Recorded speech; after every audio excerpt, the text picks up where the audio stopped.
Gaspar de la Hoz despertó con una sonrisa que casi le desbordaba el rostro.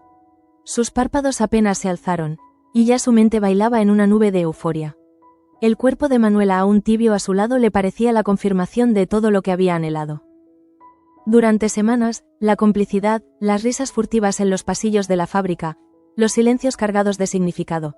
Todo había confluido en esa noche donde los dos, por fin, se habían dejado llevar por la pasión. Pero al girarse para mirarla, la expresión de ella lo desconcertó por completo. Manuela tenía la mirada perdida, casi ausente. Su cuerpo estaba allí, pero su alma vagaba lejos, como si quisiera borrar lo ocurrido. Gaspar no dijo nada de inmediato, esperando que ella notara su inquietud y respondiera con una caricia, una sonrisa, algo que confirmara que compartían la misma ilusión. Pero lo único que encontró fue un silencio tenso, una pared de hielo que comenzaba a erigirse entre ambos. Mientras tanto, en la gran casa, los preparativos para el juicio de Diosdado agitaban los pasillos. Gabriel, con rostro grave, le comunicó a Begoña que el juicio se había adelantado para esa misma tarde. La noticia cayó como un jarro de agua fría sobre ella. Aunque había intentado mantener la compostura en las últimas semanas, la presión de ese proceso la tenía al borde del colapso. Sabía que cualquier palabra mal dicha podía cambiar el destino de Diosdado. Su corazón latía con fuerza mientras repasaba mentalmente cada detalle del caso, cada matiz que debía cuidar durante su declaración.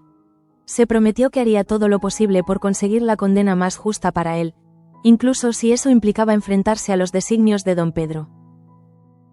Y es que don Pedro no pensaba permitir que la justicia actuara con piedad. En su despacho, mientras bebía su café con gesto imperturbable, exigía al abogado que luchara por una sanción ejemplar. El respeto no se gana con indulgencia, sentenció. Para él, el juicio de Diosdado no era solo un acto legal, sino una muestra de poder, una advertencia a todo aquel que osara desafiar su autoridad en la colonia. Pelayo, como fiel ejecutor de los designios de don Pedro, se movía con cautela pero firmeza. Su misión era clara: obtener información comprometedora sobre Damián y su relación con Bernardo. Por ello, se había acercado a Damián bajo un disfraz de cortesía, usando las conversaciones como anzuelos para pescar datos. La estrategia dio resultado. En una charla aparentemente trivial, descubrió dónde Damián guardaba ciertas cartas y documentos que podrían arrojar luz sobre su pasado. Esa misma noche, con pasos silenciosos y corazón acelerado, Pelayo entró en el despacho y sustrajo las cartas, escondiéndolas entre los pliegues de su abrigo. Sabía que lo que tenía en sus manos era dinamita. Mientras las tensiones crecían en los altos círculos, en la fábrica Luis y Cristina enfrentaban su propio desafío.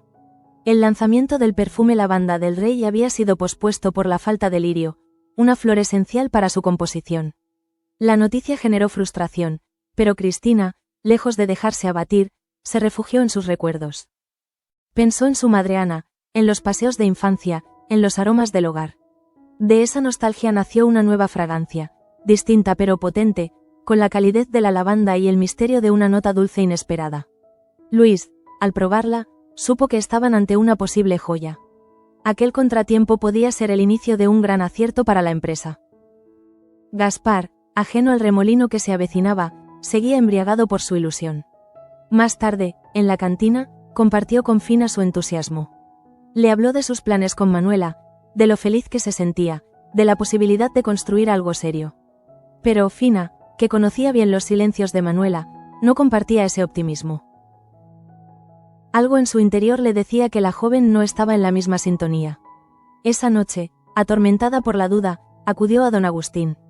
Le pidió consejo, buscó consuelo. A veces, los corazones no laten al mismo ritmo, murmuró el sacerdote, dejando a Fina con más preguntas que respuestas. En otro rincón de la colonia, Carmen y Raúl recordaban con Claudia lo bien que lo habían pasado en la partida de dominó. Sus carcajadas llenaban la sala común, pero Claudia, aunque sonreía, no podía evitar sentirse al margen. Se arrepentía de no haber ido, de haberse dejado llevar por sus dudas con Raúl.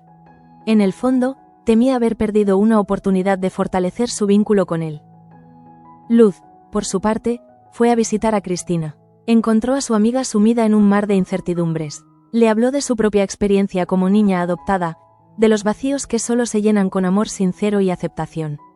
Cristina, con los ojos humedecidos, escuchaba con atención. Por primera vez en días, sintió que no estaba sola, que quizás, solo quizás, aún podía encontrar su lugar en la colonia. El día avanzaba, y con él, las emociones se entrelazaban como hilos en una madeja imposible de desenredar. El futuro de Diosdado pendía de un hilo, el pasado de Damián amenazaba con explotar, el amor de Gaspar comenzaba a resquebrajarse antes siquiera de consolidarse, y entre todo ello, la colonia entera contenía el aliento. Porque en sueños de libertad, cada gesto, cada palabra, cada silencio, podía ser el inicio de una tormenta. Gaspar caminaba por la fábrica con el paso más ligero que de costumbre, pero su pecho estaba cada vez más oprimido. Manuela había salido temprano aquella mañana, con un pretexto cualquiera, y desde entonces no había respondido sus miradas, ni sus palabras, ni siquiera aquel intento torpe de acariciar su mano mientras coincidían en el almuerzo. Era como si la noche anterior no hubiese existido, como si el calor que compartieron hubiera sido solo una fantasía de él. Gaspar, que no era un hombre dado a las ilusiones, se aferraba ahora a una esperanza tan frágil como el cristal. Intentaba no pensar mal, justificaba la actitud de Manuela con el cansancio, con el miedo, con la presión del trabajo. Pero por dentro, algo se quebraba lentamente. A esa misma hora, en una sala del juzgado improvisado en el centro administrativo de la colonia, Begoña se encontraba frente al espejo. Vestida con sobriedad, con el cabello recogido y los ojos enrojecidos por el insomnio, intentaba armarse de valor. La noticia de que el juicio se adelantaría había desbaratado todos sus planes, todas sus estrategias. No había tiempo para testigos, ni para consultas, solo tendría su voz, su memoria, y la fuerza con la que defendería a Diosdado. Recordaba cada instante en que él la había protegido, cuando era ella quien se encontraba perdida. No podía fallarle ahora, aunque sintiera que sus rodillas temblaban, que el peso de la justicia no era imparcial sino manipulado por la sombra de don Pedro, debía mantenerse firme. Don Pedro, por su parte, observaba la escena desde las alturas con la impasibilidad de un general que planifica una batalla. No era un hombre que creyera en los matices. Para él, Diosdado había transgredido normas, y por tanto debía pagar. Había dado órdenes precisas al abogado, pero también había dejado entrever que no aceptaría excusas. Sus ojos, duros como la piedra, seguían cada movimiento con la misma frialdad con la que solía examinar sus negocios. No era solo un juicio, era un mensaje. En la fábrica, la atmósfera también era tensa. Luis revisaba las cuentas mientras Cristina terminaba de ajustar las fórmulas de su nueva creación. No había lirio, y eso seguía siendo un problema, pero la alternativa que había compuesto parecía funcionar. Cristina, con las mangas arremangadas y los dedos impregnados de esencias, dejó caer una última gota de su mezcla en una tira de papel secante. La llevó a la nariz, cerró los ojos, y por primera vez en días, sonrió. Aquella mezcla tenía alma, no era el producto que esperaban, pero era suyo, nacido de su recuerdo más íntimo. El aroma del pecho de su madre cuando la abrazaba, el perfume de un pasado que creía olvidado. Luz llegó en ese instante y la encontró en plena exhalación.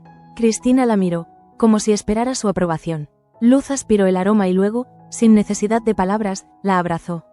Fue un gesto silencioso, pero poderoso. Cristina necesitaba ese apoyo, esa validación. Y Luz, que había atravesado tantas dudas propias sobre su identidad y su origen, entendía mejor que nadie ese vacío que no se llena con nada más que verdad y afecto sincero. Mientras tanto, Pelayo abría con cuidado el sobre que había robado del escritorio de Damián. Las letras, escritas con tinta desgastada, revelaban secretos que no comprendía del todo, pero que intuía peligrosos. Bernardo era mencionado más de una vez, junto con términos como pacto, encubrimiento y deuda moral. Pelayo comprendía que aquello no era solo una rencilla del pasado, sino una bomba que podía dinamitar el prestigio de los de la reina. Dudó por un momento si debía entregárselo todo a don Pedro. En su interior, una parte de él se rebelaba, pero su lealtad o su miedo fue más fuerte. Guardó los documentos en una carpeta y salió rumbo al despacho del patriarca Merino. En la cantina, Gaspar intentaba recomponer su día hablando con sus compañeros. Habló de fútbol, de las nuevas máquinas que llegarían la próxima semana, de cualquier cosa que lo distrajera del silencio de Manuela. Pero cada vez que la veía pasar sin mirarlo, sentía un golpe seco en el pecho. Y fue entonces cuando Fina, que había estado observando en silencio, decidió intervenir. Lo invitó a sentarse junto a ella, lejos del bullicio. Le preguntó cómo se sentía. Gaspar fingió estar bien, pero sus ojos lo delataban. Fina le tomó la mano y le dijo, casi en un susurro, que Manuela llevaba días confundida, que quizás él se había precipitado. Gaspar negó con la cabeza. No quería pensar en eso. Pero las palabras de Fina calaron. No todos los silencios eran señales de timidez. Algunos eran gritos ahogados. Más tarde, Fina buscaría alivio en don Agustín. En la sacristía, rodeada del aroma del incienso viejo, confesó su inquietud. No solo por Gaspar, sino por el ambiente entero en la colonia. Las cosas están cambiando, dijo. La gente ya no confía, ni se mira a los ojos como antes. Don Agustín la escuchó con paciencia. Le habló de la necesidad de fe, pero también de verdad. La verdad siempre se abre paso, Fina. A veces tarde, pero llega. Ella asintió, aunque en su corazón la duda persistía. En el salón común, Carmen y Raúl compartían otra tarde de café con Claudia. El tema de conversación era, una vez más, el torneo de dominó. Las risas fluían con facilidad, pero Claudia mantenía un aire de melancolía. Raúl la notó y, con disimulo, le puso una mano en el hombro. Fue un gesto simple, pero ella lo sintió como una caricia al alma. Desde que él se había distanciado tras el incidente con María, algo se había roto entre ellos. Pero ese roce le devolvió una chispa de esperanza. Quizás aún no todo estaba perdido. La jornada terminó con el murmullo de las campanas anunciando el final del día. La colonia se sumía en el crepúsculo, pero nadie descansaba del todo. Todos esperaban algo. Una respuesta, un gesto, una resolución. Y aunque no lo supieran, todos estaban conectados por hilos invisibles que tejían un destino común, uno que estaba a punto de cambiar para siempre. La sala estaba casi llena cuando Begoña hizo su entrada. El murmullo de los presentes cesó como si un viento silencioso lo hubiese barrido todo. Vestía de azul oscuro, sobria pero firme, con un gesto que ocultaba mejor de lo que creía la tormenta interior que la atormentaba. Diosdado, sentado al frente, levantó apenas la cabeza al verla. En sus ojos se leía un rastro de resignación, pero también una chispa de alivio. No estaba solo. Aquel juicio, pese a lo adelantado del proceso y la presión de don Pedro, era su única oportunidad para que se escuchara su verdad. El juez pidió orden y dio inicio a la sesión. El abogado de Diosdado intentó plantear una estrategia más flexible, pero sus palabras se toparon de frente con la dureza del fiscal, contratado directamente por don Pedro, quien no escatimaba en retórica para describir al acusado como una amenaza para la estabilidad de la colonia. Cada frase parecía pensada para impactar en la opinión de los asistentes. Begoña, cuando llegó su turno, se levantó lentamente, respiró hondo, cerró los ojos un segundo, y entonces habló. Sus palabras no fueron técnicas, ni demasiado formales, fueron humanas. Habló del hombre que había conocido, del protector incansable, del trabajador fiel. Relató anécdotas, defendió sus acciones, pero también reconoció que él no era perfecto. Que podía haber cometido errores, pero nunca con intención de dañar. Su voz no tembló, aunque las lágrimas amenazaban con traicionarla en cada frase. Hubo un momento de silencio al final. Incluso el fiscal pareció vacilar antes de contraatacar. Y en ese instante, por breve que fuera, Begoña supo que había hecho lo correcto. Lejos del tribunal, Gaspar vagaba por los pasillos de la fábrica como un fantasma. A cada paso, su esperanza se hacía más delgada. Manuela lo evitaba, y cuando por fin consiguió que aceptara hablar con él, la conversación fue más cruel que cualquier silencio. No estoy segura de lo que siento, dijo ella, con una mezcla de sinceridad y culpa. Fue un error dejarme llevar. Aquellas palabras fueron como puñales. Gaspar, que había construido una ilusión entera en torno a ese vínculo, sintió como todo se desmoronaba. No gritó, no pidió explicaciones, solo asintió, con los ojos fijos en un punto invisible. Luego se marchó, sin mirar atrás. Fina, que presenció la escena desde la distancia, se llevó una mano al pecho. La pena que le causaba ver al joven desmoronarse así le pesaba más que cualquier tarea en la casa. Esa noche, mientras preparaba el té, sus pensamientos volaban. Recordó a Gaspar de niño, tímido y reservado, siempre buscando una mirada amable, una voz que le diera lugar. Algunos corazones están hechos para recibir más de lo que dan, murmuró para sí. En el laboratorio de perfumes, Cristina trabajaba en silencio. Su nueva fragancia estaba lista, y Luis se mostraba entusiasmado con el resultado. Pero ella no podía compartir esa euforia del todo. Su conversación con Luz le había removido cosas profundas. Se preguntaba si realmente quería quedarse en la colonia, si su lugar estaba entre aquellos muros que tantas veces la habían herido. Pensó en doña Ana, en Irene, en las cartas de su madre biológica. ¿Estaba huyendo, o simplemente buscaba encontrar su propio camino? Luis irrumpió con una sonrisa, el frasco en la mano. «Huele a esperanza», dijo, orgulloso. Cristina sonrió, pero su sonrisa fue corta. «¿Y si no quiero quedarme para verla crecer?», preguntó. Luis la miró desconcertado. No entendía, no podía entenderlo todo. Pero respetó su silencio. No insistió, solo le pidió que no tomara decisiones apresuradas. Que el perfume, al igual que la vida, necesita tiempo para desarrollarse. Mientras tanto, Pelayo entregaba los documentos a don Pedro. El patriarca los tomó sin expresar emoción alguna. Los leyó con calma, línea por línea, como quien revisa un contrato antes de firmarlo. Luego levantó la vista. «Esto nos servirá», dijo simplemente. Pelayo, que esperaba una reacción más efusiva, se sintió un peón. Una vez más, había actuado bajo órdenes, sin saber del todo las consecuencias. Pero ya no había vuelta atrás. En la sala común, Raúl trataba de acercarse a Claudia. Habían acordado salir a pasear por los jardines de la colonia al día siguiente. Era un gesto mínimo, casi inocente, pero que representaba un pequeño puente.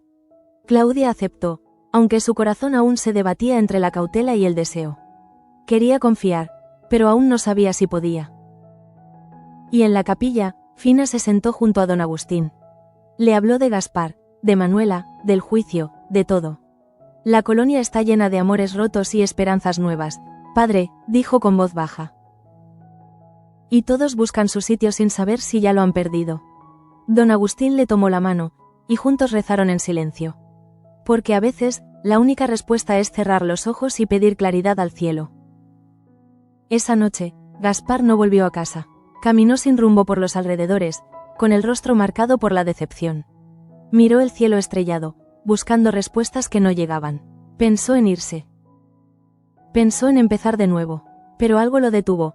La certeza de que aunque el amor de Manuela no fuese para él, aún tenía cosas por construir. No era el final, era otro comienzo, aunque doliera aceptarlo. La mañana siguiente llegó sin promesas. El aire en la colonia parecía más denso, como si todos presintieran que algo estaba a punto de estallar.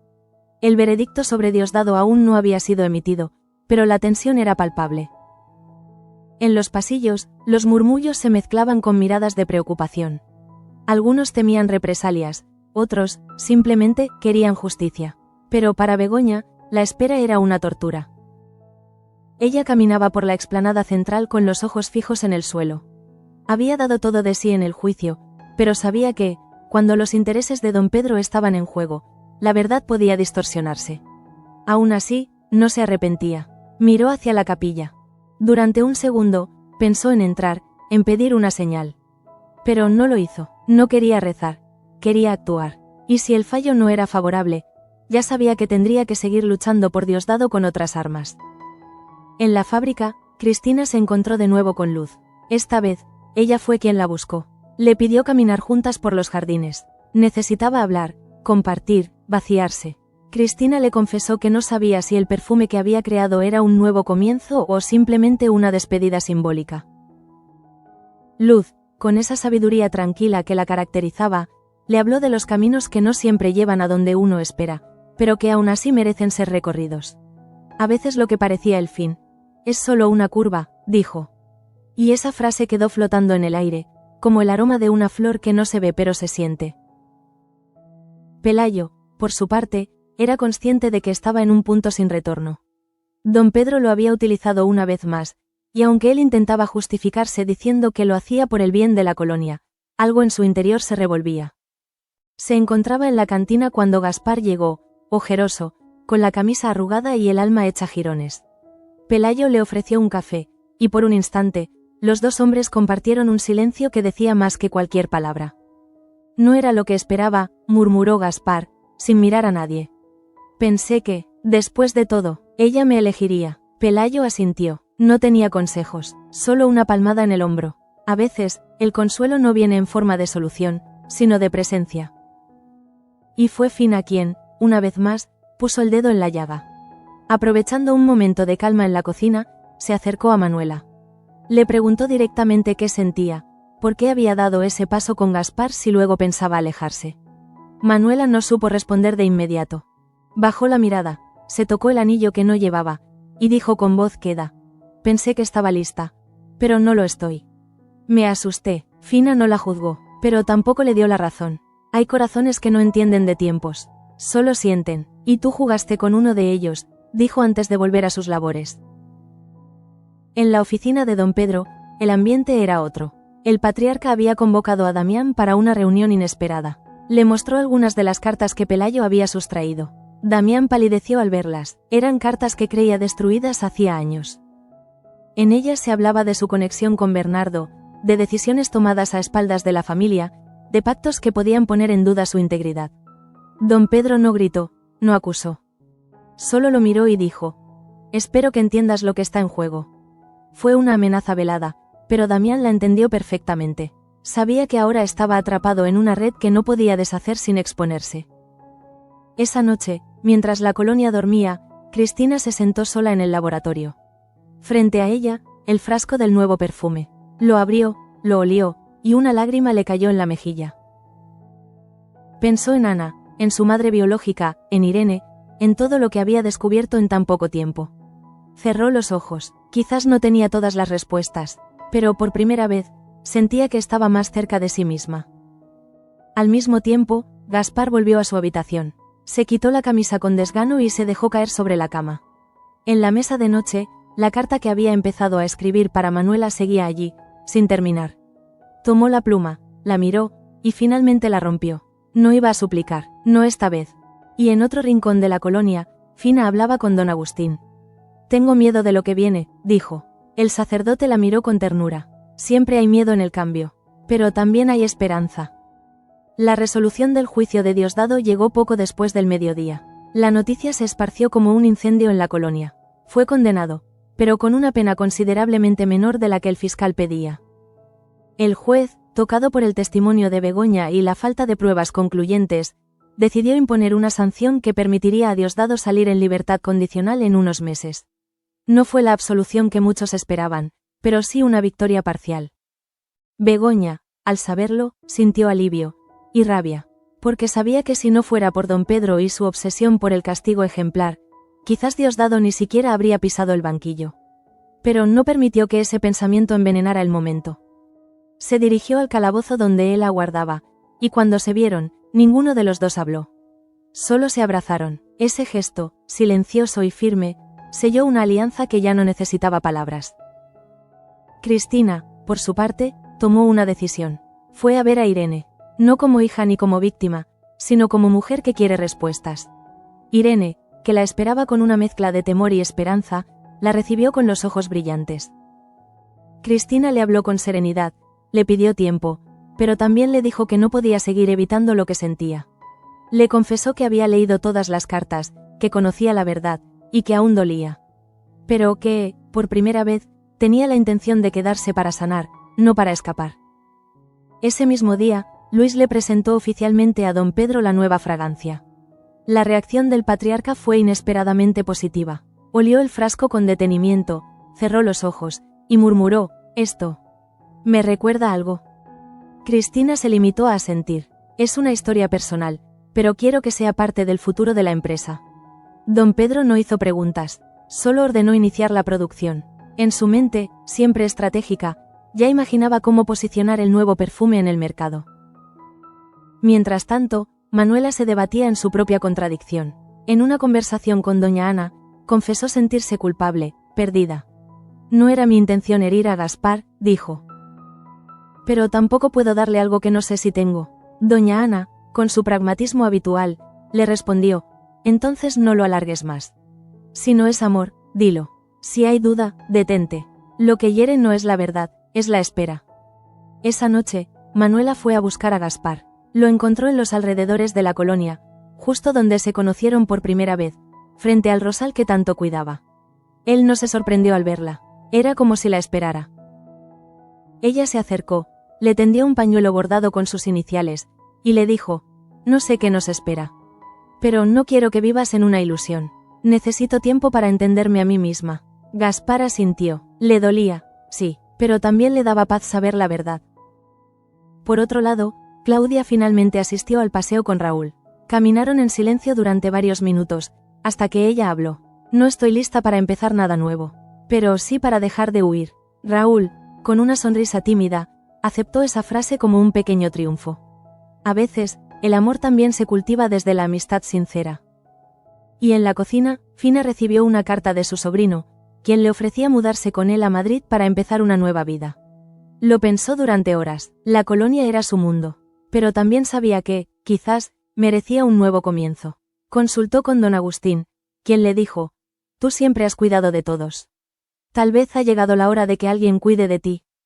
En el último plano del día, Pelayo se acercó al taller de reparaciones, donde Damián lo esperaba.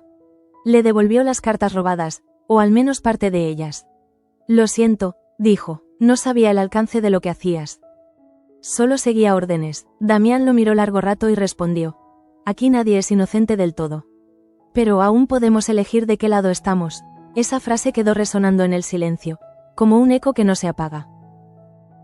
Y así cayó la noche en la colonia. Una noche distinta, no más liviana, pero sí más honesta. Los lazos se tensaban y se soltaban, los corazones se partían y se reconstruían. Entre los árboles, el viento traía el aroma del nuevo perfume. Y con él, la promesa de que incluso entre ruinas, pueden hacer algo